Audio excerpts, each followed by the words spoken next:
So, paano naman po, kunyari tayo pong mga ibang tao na nakakakita na may Opo. ganong kalagayan po ang isang bata, paano po dapat yung pakikitungo po natin? Ang maganda siguro na approach ay yung maramdaman nila na naiintindihan natin yung kanilang sitwasyon at gusto natin silang ipagmalasakit.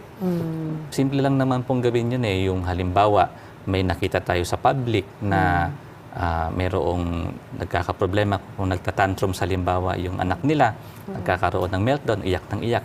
Kapag hindi po nila na-manage, maganda po na lapitan natin at tanungin natin ano bang pwede nating maitulong sa kanila. Kahit po sa mga magulang na o mga kakilala natin na mayroong anak na may autism, maganda po mag-approach tayo paano kami makakatulong. Kasi nga, very specific yung hindi pare-pareho po yung kanilang sitwasyon. Maganda po na tayo na mag-approach po sa kanila.